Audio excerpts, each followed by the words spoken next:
The coffee was always cold by the time Nari Kim finished drinking it. She sat in the same corner booth every day at 3 in the afternoon.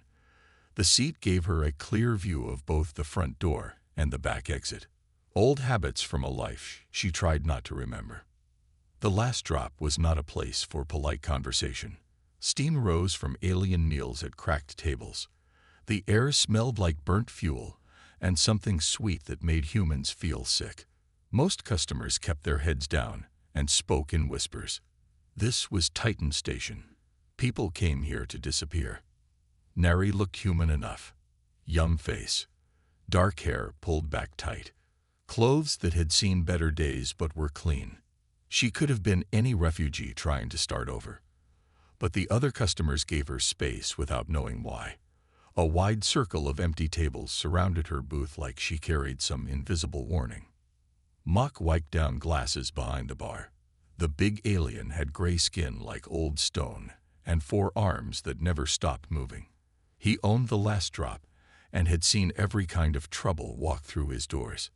Pirates, smugglers, killers running from the law.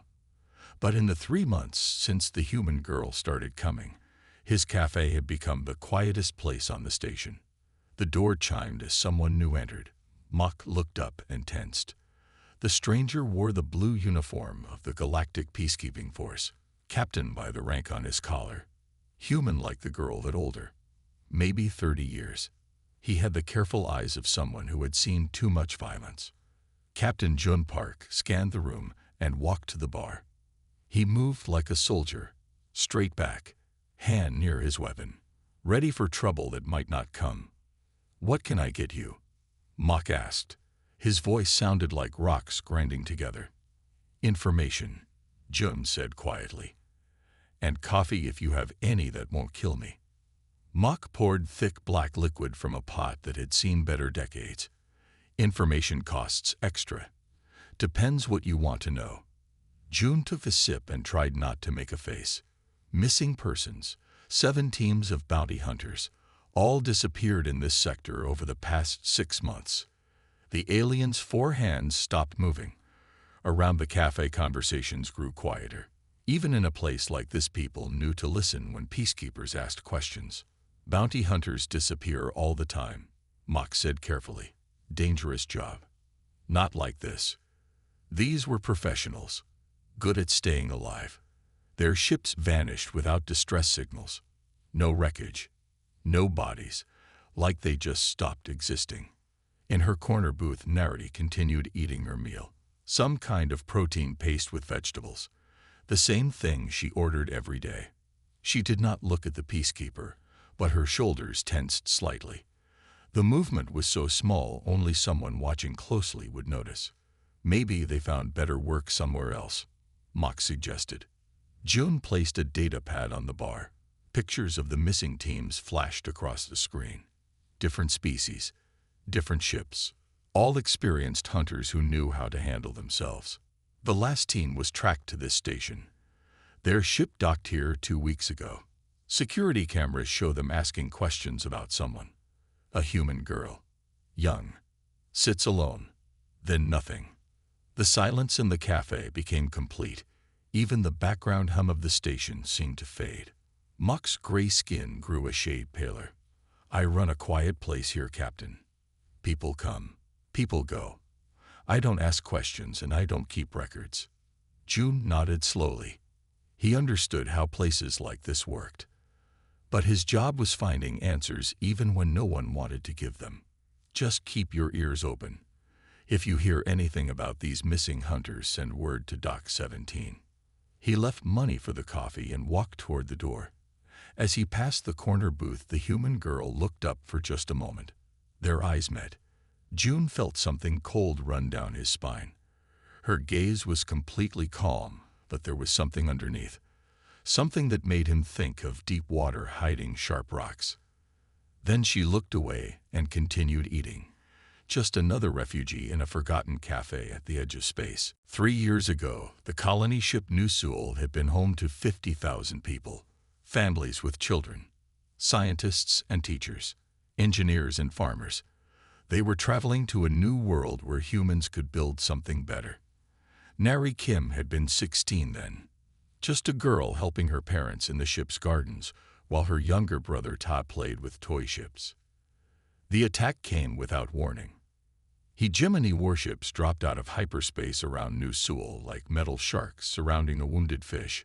A colony ship had no weapons, no shields strong enough to stop military-grade plasma cannons.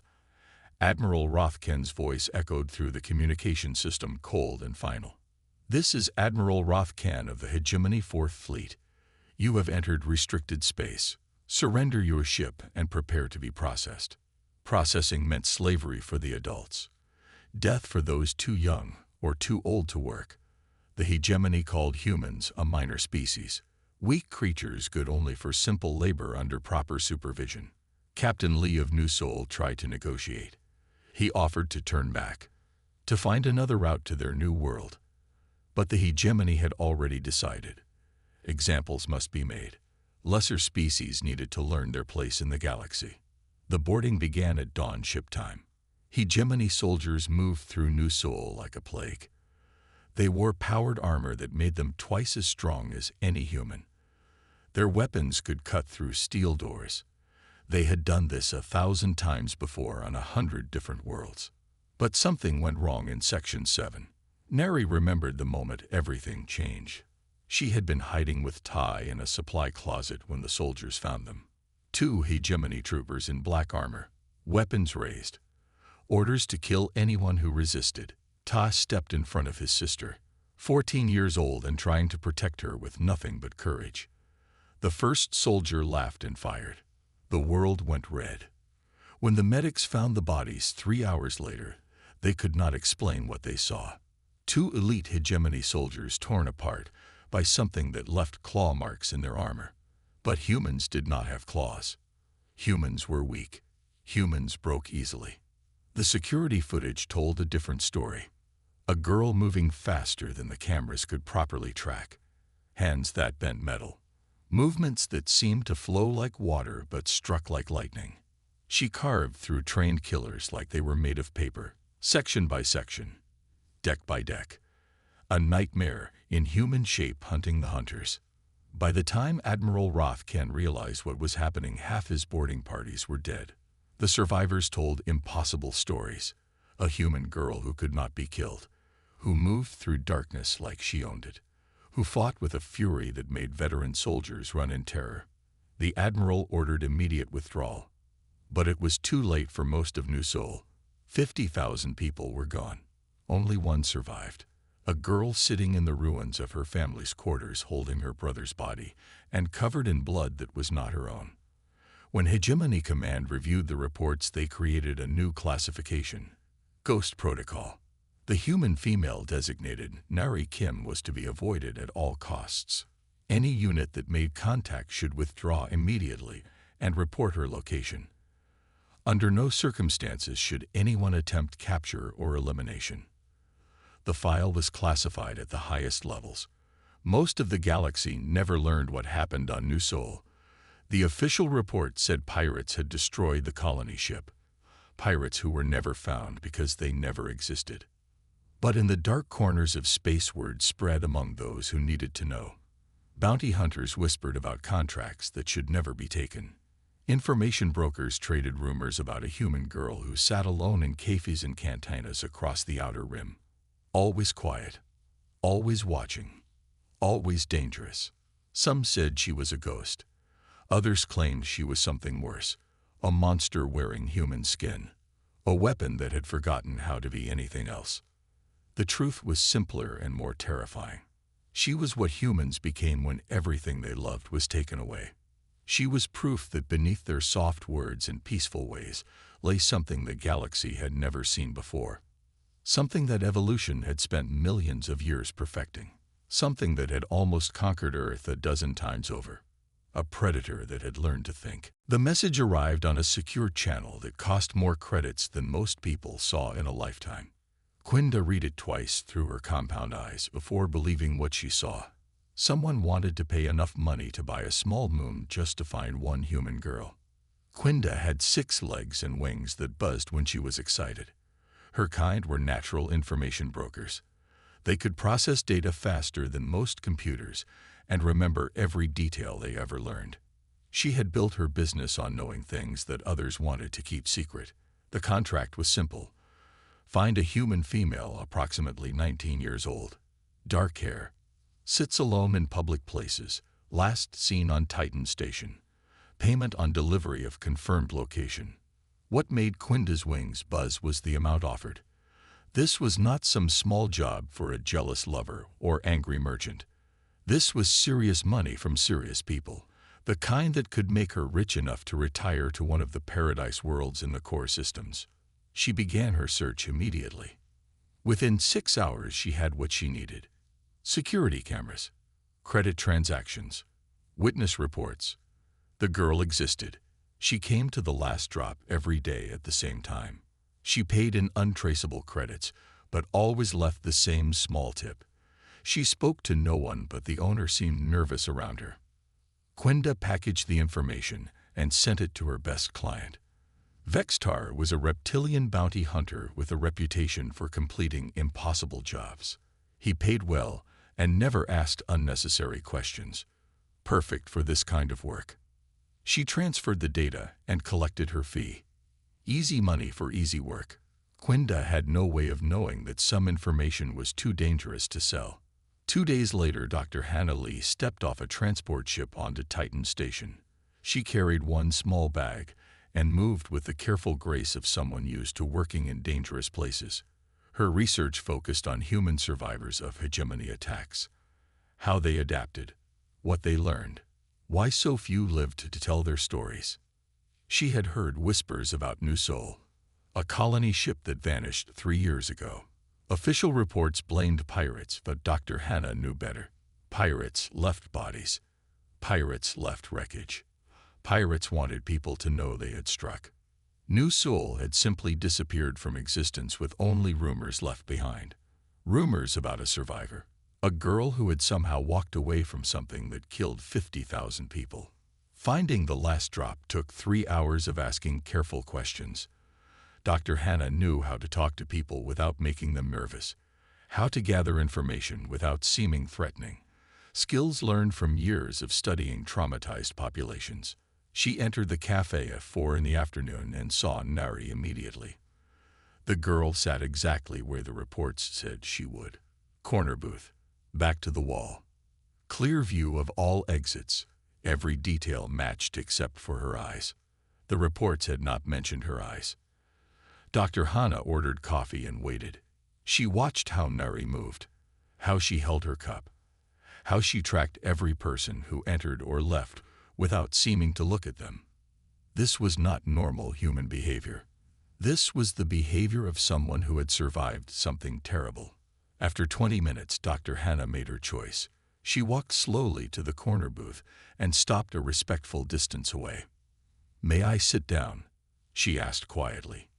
Nari looked up. Her expression was neutral, but Dr. Hannah could see the calculation behind her eyes.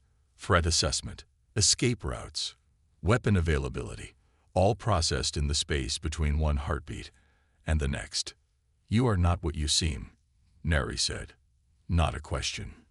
"Neither are you. My name is Dr. Hannah Lee. I study people who survive things they should not survive.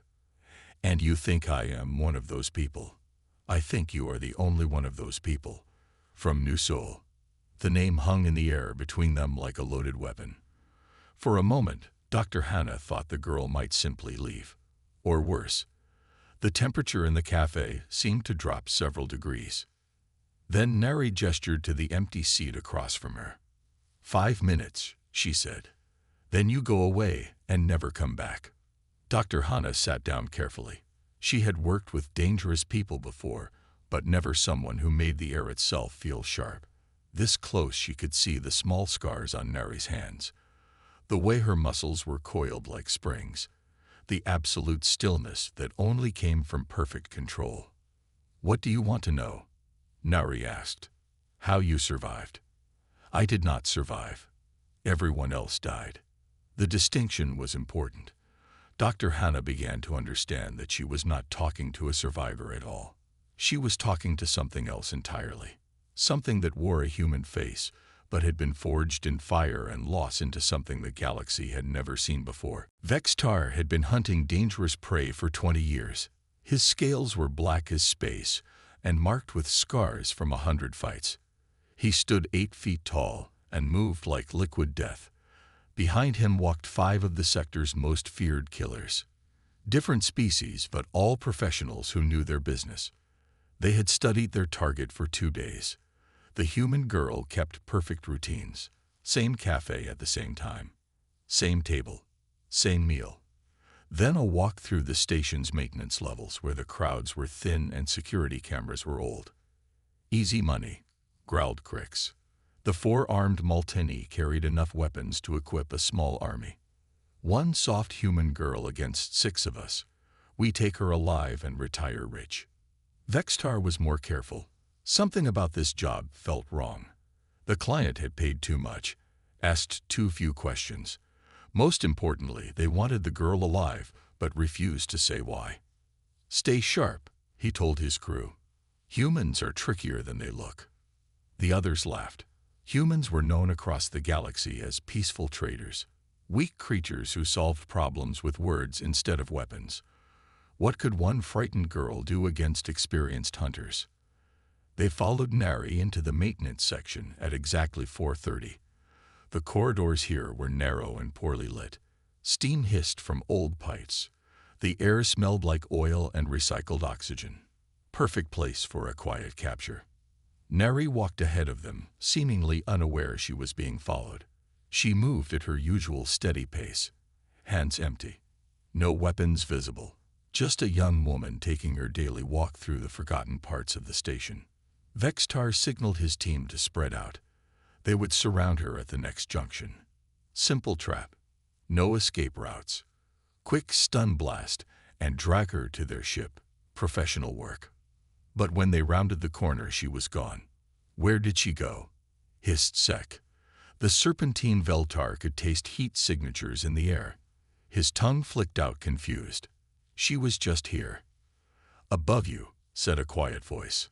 Sek looked up and died. Nari dropped from the ceiling pipes like a shadow with teeth. Her hands moved faster than trained eyes could follow. Sek's neck broke with a sound like snapping wood. The others reacted with combat speed that had kept them alive through countless battles. Weapons appeared, shots fired. The corridor filled with plasma bolts and projectile rounds. None of them hit their target. Nari moved between the shots like she could see them coming. Like she knew where each hunter would aim before they pulled their triggers.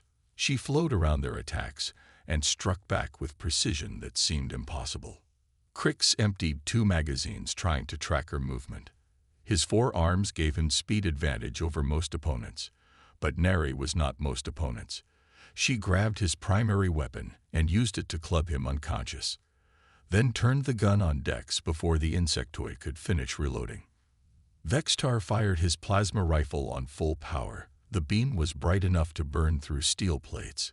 It passed through empty air where Nari had been standing a heartbeat before. She appeared beside him, moving faster than his enhanced reflexes could track. Her hand touched his throat, gentle as a whisper, but Vextar felt something cold and sharp press against his scales. Not a blade. Her fingernail, somehow sharp enough to pierce his natural armor. You should leave now, she said calmly, while you still can. Around them, 4 of the galaxy's most dangerous killers lay motionless, dead or unconscious, taken down in less than 3 minutes by someone who looked like she belonged in a library, not a battlefield. Vextar's combat computer was screaming warnings. Threat level maximum. Recommend immediate withdrawal. His instincts agreed. This was not prey. This was something else wearing prey's clothing. He backed away slowly. No sudden movements. No threats. Just a careful retreat from something his brain could not properly process. My crew, he managed to say, will live if they are smart enough to never come back. Vextar ran. The greatest hunter in 3 sectors fled through maintenance corridors like a scared child. Behind him, Nari knelt beside each fallen hunter, checking pulses, making sure they would wake up with nothing worse than headaches and wounded pride. She had not enjoyed the fight. She never did. But some lessons could only be taught with violence. Some messages could only be delivered in blood. Word would spread now. The smart hunters would listen. The stupid ones would follow Vexstar's example and learn why the girl who sits alone is hunted by none. Because no one survives trying. Captain Jun Park stared at the medical reports from Titan Station's emergency bay. Vexstar sat on an examination table wrapped in bandages. The great hunter looked like he had aged 10 years in one day. His hand shook when he tried to hold his coffee cup. "Tell me again what happened," Jones said quietly. "I already told you 3 times. You think I am lying. I think you are scared. And you do not scare easily." Vexstar's scales had lost their natural shine. His yellow eyes kept darting to the door like he expected something terrible to walk through it. "She moved like nothing I have ever seen. Faster than my targeting systems could track. Stronger than should be possible for something her size. My crew never had a chance." June had reviewed the security footage. Most cameras in the maintenance section were broken or pointed the wrong way. But he found 17 seconds of clear video showing the end of the fight. A human girl moving with fluid grace while trained killers stumbled around her like children. "The bounty you were hunting. Who hired you?" "Information broker named Quinda. Said the client wanted the girl alive. Paid enough credits to buy a fleet." That was the piece June had been waiting for. He pulled up his files on the missing bounty hunter teams. 7 groups over 6 months. All professionals. All vanished without trace. He sent a priority message to Quinda requesting client information for recent human female contracts. The response came back in minutes. Every missing team had been hired to find the same target. A young human woman who sat alone in public places. Last known location Titan Station. June felt pieces clicking together in his mind. Not random disappearances. A pattern. Someone had been hunting the same person for months, and they kept failing. He used his peacekeeping force clearance to access hegemony military databases. The search took hours. Most files were classified above his level, but deep in the archives he found fragments, reports marked with security codes he had never seen before. Ghost Protocol, authorized by Hegemony High Command. Subject designated as extreme threat level. Do not engage. Do not pursue. Report and withdraw. The subject was listed as Nari Kim, human female. Sole survivor of colony ship New Seoul. Jun read the file 3 times before he believed it. 50,000 people dead. An entire military boarding operation destroyed by one teenage girl. Elite soldiers torn apart like paper dolls. Security footage that the hegemony had classified as impossible. But the evidence was there in cold official language. Humans were not what the galaxy thought they were. Dr. Hannah Lee had reached the same conclusion through different means. She sat in her small quarters on Titan Station, reviewing everything she knew about human psychology and biology. Her research focused on trauma survivors, but Neri was something beyond normal survival. Humans had evolved on a death world, a planet where everything tried to kill everything else. They had climbed to the top of the food chain not through size or strength, but through intelligence and adaptability. And underneath their peaceful civilization lay instincts that millions of years of evolution had perfected. Most humans never accessed those instincts. They lived safe lives surrounded by technology and law. But extreme trauma could strip away the civilized layers, could unlock something primal and terrible. Neri was what humans became when everything else was taken away. She was proof that beneath their soft words and gentle nature lay the most efficient predators the galaxy had ever produced. The communication alert on Dr. Hannah's computer beeped softly. Incoming message from her research institute. She opened it and felt her blood turn cold. Hegemony 4th Fleet had been spotted moving toward Titan Station. Admiral Rothkan was coming. Across the station, Neri felt the change in the air. More eyes watching her. More whispered conversations that stopped when she passed. The careful balance she had maintained for 3 months was breaking down. She finished her meal and left credits on the table. Time to disappear again. Find another forgotten corner of space where she could sit quietly and remember her brother's smile. But as she walked toward the docking bay, something made her stop. Through the transparent aluminum windows she could see ships gathering in the distance, military vessels forming attack formations, the angular hulls and weapon arrays she remembered from her nightmares. Rothkan had found her. And this time, he was not sending boarding parties. This time he planned to finish what he started 3 years ago. Neri stood at the window watching death approach and made a decision that would change everything. She was tired of running, tired of hiding, tired of letting fear make her choices. The girl who had survived New Seoul was done being hunted. Admiral Rothkin stood on the bridge of his flagship watching Titan Station grow larger on the main screen. 23 warships formed a perfect circle around the station, enough firepower to turn the entire structure into floating debris.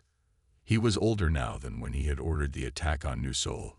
Gray hair, lines around his eyes. But his hatred for the human girl burned as bright as ever. She had made him look weak in front of high command, had turned his greatest victory into his greatest shame. "Admiral, we are receiving evacuation requests from the station," reported his communications officer. "Grant them. 6 hours. After that, anyone still aboard becomes acceptable casualties." Rothkan had learned from his mistakes. No boarding parties this time. No close combat. No giving the human girl a chance to demonstrate her impossible abilities. Simple, overwhelming firepower applied from safe distance. The evacuation began immediately. Cargo ships and passenger transports launched from Titan Station every few minutes. Families grabbed what they could carry and fled. Shop owners abandoned their life's work. Even the criminals and smugglers who called the station home decided discretion was the better choice. Captain June found Nari in the last drop. She sat at her usual table drinking cold coffee while chaos erupted around her. Mock was packing bottles into crates with all 4 arms moving at once. "You need to leave," Jun said without introduction. "Now, with the other evacuees." "No. Rothkan is not playing games this time. He will burn this entire station to make sure you die." "I know." Nari looked at him with those calm dark eyes. "That is why I cannot leave. He will follow any ship I board. Hunt down every refugee. Kill thousands more innocent people to get to me. Then we fight. My ship has weapons. Other peacekeepers will come. Against 23 hegemony warships. You would die for nothing." Dr. Hannah Lee entered the cafe carrying her research bag. She looked pale but determined. "I am staying too," she announced. Both June and Neri stared at her. This is history happening. The moment the galaxy learns what humans really are. Someone needs to record it, to tell the story afterward. "There may not be an afterward," Jun said quietly. "Then that is part of the story too." Nari studied the scientist for a long moment. Something in her expression shifted. A wall coming down that had been built from 3 years of silence and pain. "You want to know what we are? I will tell you. But you may not like the answer." She gestured for them to sit. Around them, the cafe was nearly empty. Mock had left an hour ago on the last civilian transport. Only the 3 of them remained in the growing silence. "My brother's name was Ta. He was 14 when they killed him. Smart boy. Kind boy. He wanted to be a teacher when we reached our new world." Her voice was steady, but Jum could see her hands trembling slightly. "When the hegemony soldiers found us, he stepped in front of me. Tried to protect his big sister with nothing but courage. They shot him while he was trying to be brave." "I am sorry," Dr. Hannah said softly. "I did not choose what happened next. Did not want it. But when Ta died, something broke inside me. Something that had been sleeping in human DNA for millions of years. We are not the peaceful traitors the galaxy thinks we are, Dr. Lee. We are the thing that crawled out of Earth's darkest places and learned to use tools." "Evolution," Dr. Hannah whispered. "Trauma activated dormant genetic sequences. My people nearly destroyed our own world 12 times over. We are very good at killing. We just forgot for a while. Trauma helps us remember. Through the cafe windows, the last evacuation ships were disappearing into hyperspace. Titan Station was empty except for them and the approaching fleet. Rothkin thinks he is hunting a frightened girl, Neri said, standing up. He is about to learn why humans almost conquered a death world. Why we survived when everything else tried to kill us. She walked to the window and looked out at the gathering warships. My brother deserves justice. 50,000 people deserve justice. Tonight they get it. The 6-hour deadline passed in silence. Admiral Rothkin stood on his bridge watching the empty station rotate slowly in space. No ships remained. No life signs registered on their scanners. Just 3 heat signatures in the central hub. Admiral, shall we begin bombardment? Asked his weapons officer. Rothkin considered the option. Safe, clean, final. But something made him hesitate. High Command wanted proof that the human girl was dead. They wanted to study her body, to understand how one person had destroyed an entire boarding operation. Negative. Deployed assault teams. 3 waves. Full combat gear. I want that station secured and searched. His tactical officer looked surprised. Sir, the Ghost Protocol clearly states no direct engagement. The Ghost Protocol was written by cowards. Deploy the teams. The first wave launched in armored drop pods. 30 elite soldiers in powered combat suits. Each trooper carried enough firepower to level a city block. They breached the station's hull in 6 locations and began systematic advance toward the central hub. Captain Jung and Dr. Hanna crouched behind overturned tables in the last drop. Through the cafe windows they could see armored figures moving through the station corridors. Military precision. Overwhelming force. Professional execution. Where is she? Dr. Hanna whispered. Her question was answered by the lights going out. Emergency power kicked in, casting everything in dim red illumination.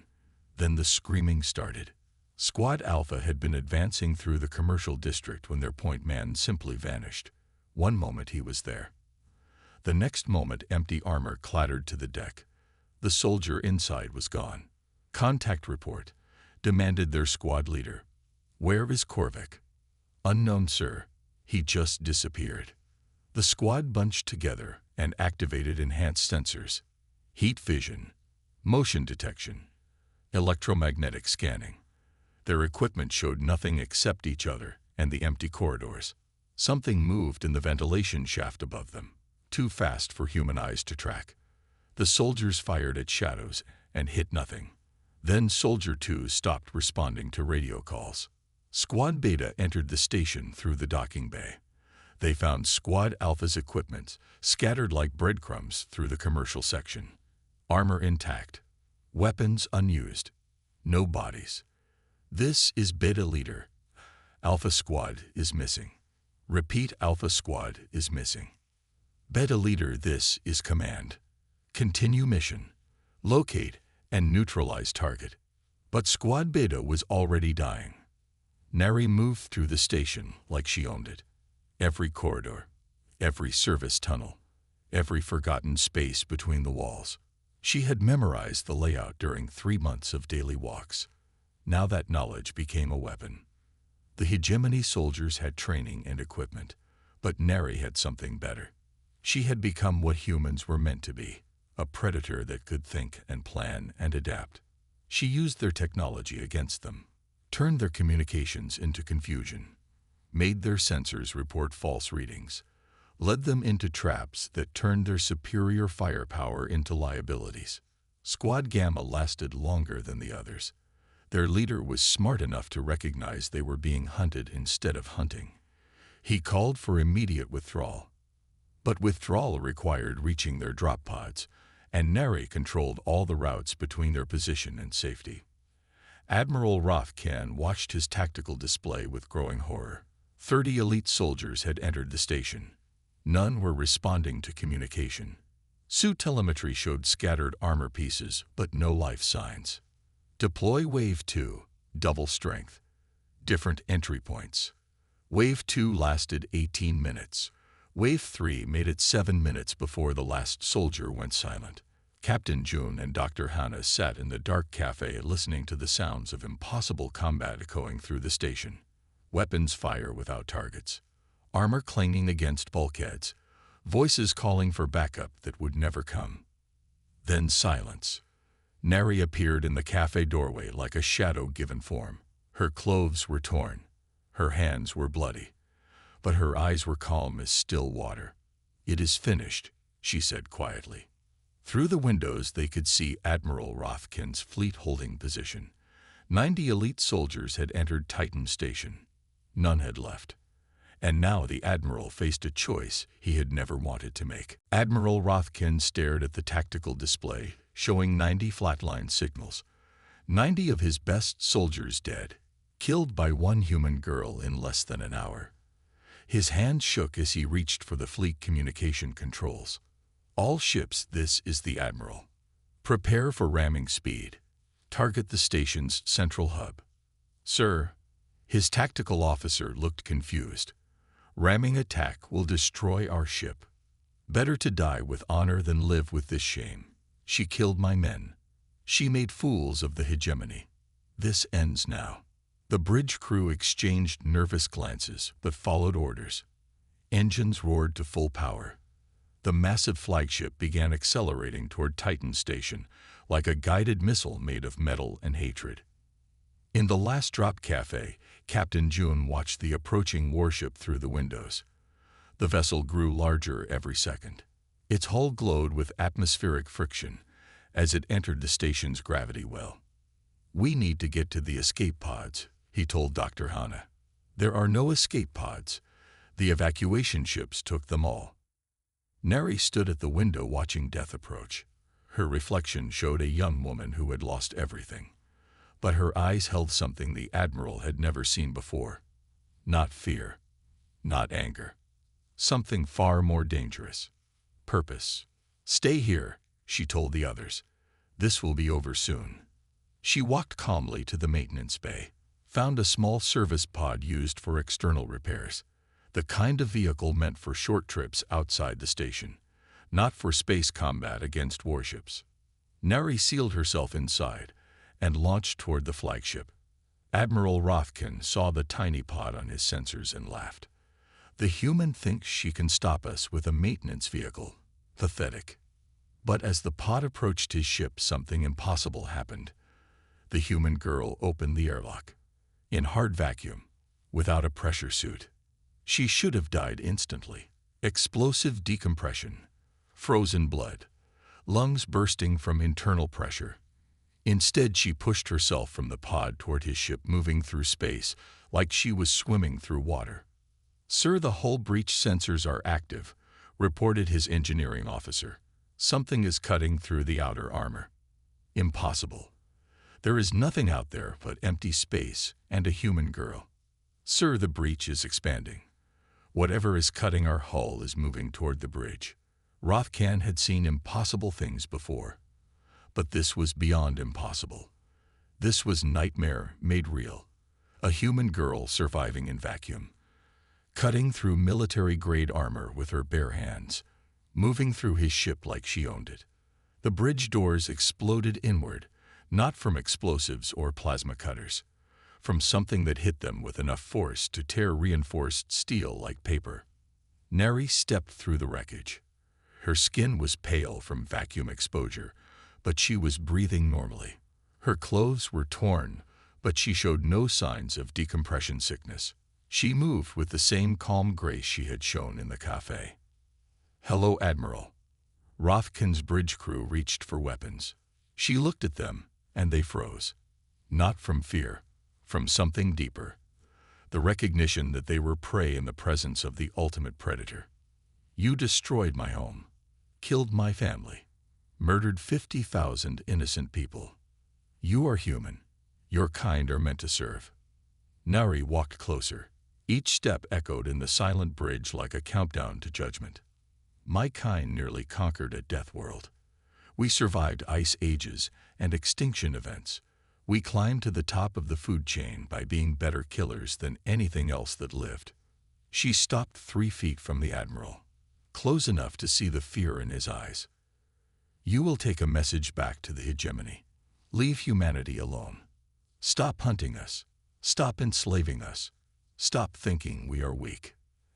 And if we refuse, Neri smiled. It was not a pleasant expression. Then you will learn why my people almost destroyed their own planet 12 times over. Why we had to invent civilization to stop ourselves from killing everything, including each other. She turned and walked back toward the hole she had made in his ship. The girl who sits alone is done being hunted, Admiral. Tell your leaders. The next time will be different. The next time I will not stop with just one fleet. Then she was gone, vanished back into space, leaving the Admiral and his crew staring at the impossible. 3 months later, Neri sat at her corner table in the last drop. Same booth, same time, same cold coffee growing colder while she watched the stars through dirty windows. But everything else had changed. The cafe was busier now. Not with criminals and smugglers, but with diplomats and observers. Representatives from a dozen species who came to see the human girl who had redefined what their kind meant to the galaxy. Mock-polished glasses behind the bar, with all 4 arms moving in nervous rhythm. His establishment had become the most famous cafe in 3 sectors. Not because of the food or atmosphere, but because of the quiet young woman who sat alone each day remembering the dead. Captain June entered at exactly 4:15. He wore civilian clothes now instead of his peacekeeping force uniform. His new job was simpler but more important. Unofficial liaison between humanity and the rest of the galaxy, making sure both sides understood the new rules. He nodded to Nari and took his usual seat 3 tables away, close enough to talk if needed, far enough to give her space. They had developed this routine over the past months. Comfortable silence between 2 people who had witnessed impossible things. Dr. Hannah Lee published her research 6 weeks after the Titan Station incident. Her paper was titled Apex Predator Psychology in Human Trauma Response. It became required reading at every xenobiology institute in known space. Her conclusion was simple and terrifying. Humans were not the peaceful traders the galaxy had believed them to be. They were the most successful predators ever discovered, a species that had evolved intelligence specifically to become better killers. Their peaceful nature was a choice, not a limitation. The hegemony had issued new directives within days of Admiral Rothken's return. All human settlements were to be granted immediate independence. All human slaves were to be freed without compensation. Any military action against human targets required approval from the highest levels of government. The official designation was clear.